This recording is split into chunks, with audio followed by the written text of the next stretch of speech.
எல்லாருக்குமே மாலை வணக்கங்கள். என் உயிருக்கு மேலே இருக்கிற என்னோட தமிழ் சொந்தங்கள்,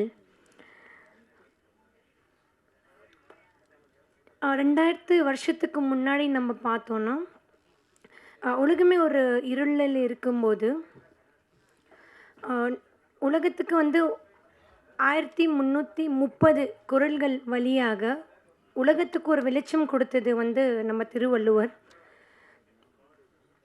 நம்ப மாதத்துக்கு ஒரு 10 குறள் நம்ம குழந்தைங்கள் படித்தாங்கன்னா, அவங்க ஒரு சிறந்த மனிதர்கள் மட்டும் இல்லை, ஒரு உணர்வு இருக்கிற தலைவர்களாகவும் மாறுவாங்க. என்ன செய்தாரே ஒருத்தல், அவர் நாண நன்னயம் செய்துவிடு. ஒருத்தங்க எவ்வளோ உங்களுக்கு கெடுதல் செஞ்சாலும், நீங்கள் அவங்களுக்கு நல்லதாகவே செய்யுங்க. இது நீங்கள் இது ஒரு திருக்குறள் ஒரு இலக்கம் மட்டும் இல்லை. திருக்குறள் ஒரு வாழ்க்கை எப்படி வாழ்வது அது கற்றுக் கொடுக்குறாங்க. நம்ம டெய்லி பள்ளிகளில் பிரார்த்தனை பண்ணிட்டு இருக்கும்போது நம்ம பிரார்த்தனை பண்ணுறோம். அதுக்குள்ள கூட ஒரு குறள் கூட நம்ம சேர்த்துக்கிட்டோன்னா, நம்ம குழந்தைங்கள் இன்னமும் ஒரு சிறந்த டாக்டர், சிறந்த என்ஜினியர்ஸ் மட்டும் இல்லாமல் சிறந்த தலைவர்களாகவும் அவங்க வருவாங்க.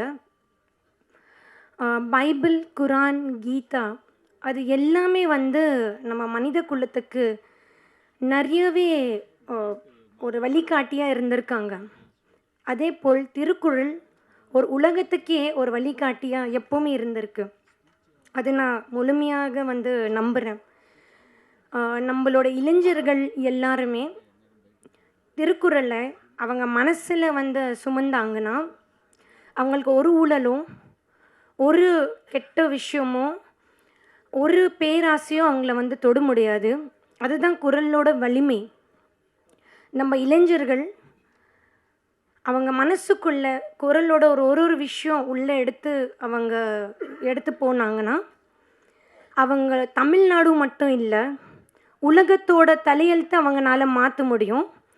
ஸோ இந்த படத்தில் ரொம்ப பியூட்டிஃபுல்லாக டைரக்டர் சாரதி அவர்கள் பேசியிருக்காங்க. தயாரிப்பாளர், இந்த க்ரூ மெம்பர்ஸ்க்கு என்னோடய மனமார்ந்த வாழ்த்துக்கள். ஜான் சார் ரொம்ப நன்றி இந்த வாய்ப்பு கொடுத்ததுக்கு. தேங்க்யூ.